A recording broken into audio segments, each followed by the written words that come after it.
Any normal human being would probably be about 10 to 12 weeks, but we know that these guys aren't normal. So it'll all be about the recovery process, how long that will take.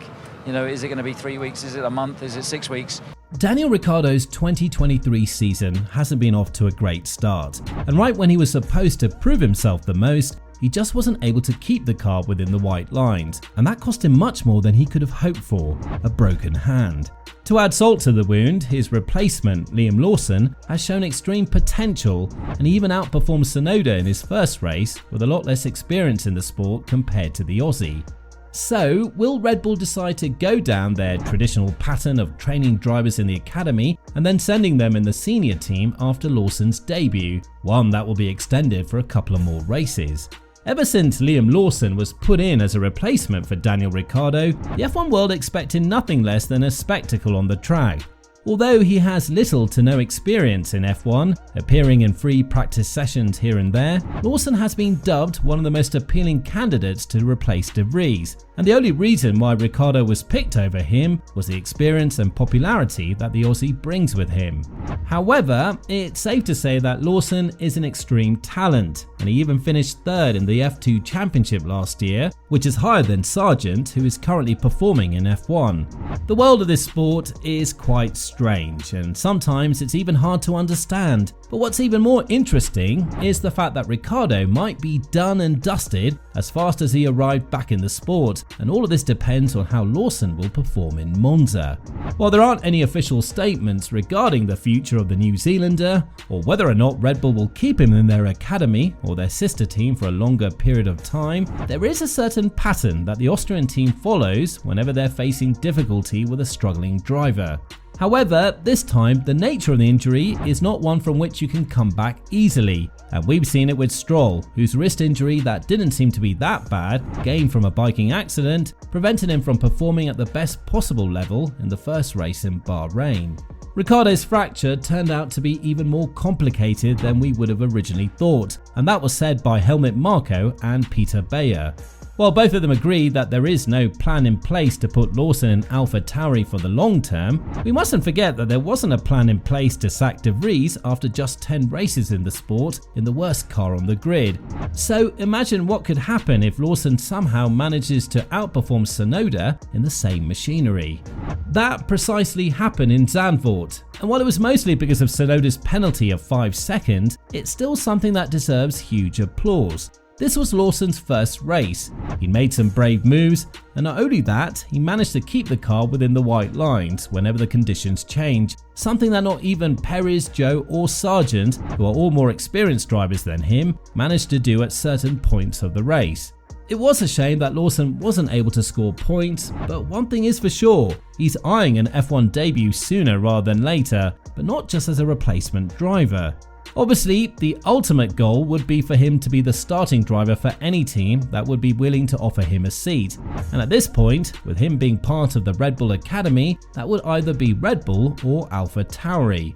The contractual situation at Red Bull is pretty much clear. But when it comes to Ricciardo's comeback in AlphaTauri, even though there is lots of positive feedback about his influence on the Italian squad with his experience, there might come a time where the team would want to head into a new era with younger drivers who would be able to actually build and gel with the team. That chance would be provided to Lawson in Monza, because Ricciardo's fracture doesn't seem to be healing as fast as he would have been hoping for. And the fact that he's 33 years old makes it even harder for the bone to actually heal 100%, and for him to not feel any numbness under braking or steering left and right. Suffering an injury and surviving them is one thing, but healing through it as a whole is another thing. And while the worries are not as big, there is a certain possibility that we might never see the same version of Ricciardo on the grid because of this. When talking about this matter, the Aussie went on to say, "Hey everyone, had surgery this morning, got my first bit of medal work, so that's pretty cool. Big thanks to everyone who reached out and kept my spirits up. This ain't a setback, just all part of the comeback."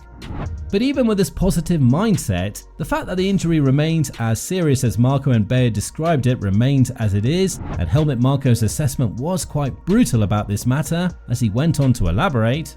"Unfortunately, the break is complicated. It's not a straight break. We'll get a confirmation from the doctor tonight, but things are looking bad for the next 2 races. Peter Bayer said that Ricciardo would stay in Barcelona for a couple of more days for further evaluation, and quite honestly, that might be something that could kick him off the rhythm in Formula 1. He had just gotten his groove back, and just when we thought that there was a bit of luck that got him that seat in AlphaTauri, the accident happened, and now he's forced to sit out a couple of races for something for which he's not really at fault. Just like Ricciardo said, it was either hitting Piastri or the wall, and we all know what a professional F1 driver would do, but the fact that his hand was in a very strange position during the crash made it hit the steering wheel under a strange angle and fracture from the mechanical pressure applied on it, a situation that might not be that easy to fix according to the doctors at Red Bull. Now, how does this translate into good news for Lawson? Well, it's obvious that he has a lot on his plate right now, and there is a huge possibility that we might see him more often in the sport. But if he doesn't score points and is falling back compared to Tsunoda, then what is this all about? While he's still very young and we cannot judge his performance based on one race, he knows that he doesn't have much time left and that he could score points in AlphaTauri just like Tsunoda and be their ace when it comes to bringing the team back to the midfield. Yet, while many experts were mesmerised by Tsunoda's teammate, Jolyon Palmer didn't really buy in the hype for Liam Lawson, and according to the Sky F1 pundit, the only thing that the youngster did well was not crash the car when it was needed the most, which, by the way, is not an easy thing to do. If you were to see Sargent's latest performances, you'd understand why he'd finished above the American driver in last year's F2 Championship. When talking about Lawson's debut in F1, Palmer went on to add, "Lawson did fine, he kept it on the road, he didn't look out of place on the grid, but he also didn't really shine." Well, what can I say other than good luck to Lawson? And what's an even better scenario for him is that the track that comes next, Monza, is one in which the pure speed of the car matters the most and the downforce requirements of the car are not going to be crucial for you to score good points. Of course, everything adds up to one full product, but as all things stand right now, AlphaTauri has high chances of scoring points in Monza, and even though the grid won't be as mixed as it was last year, which created the perfect storm for De Vries's magic debut, there are still high chances that the conditions will be kind towards the New Zealander, and he'd be able to score his first career F1 point in the second race of his career.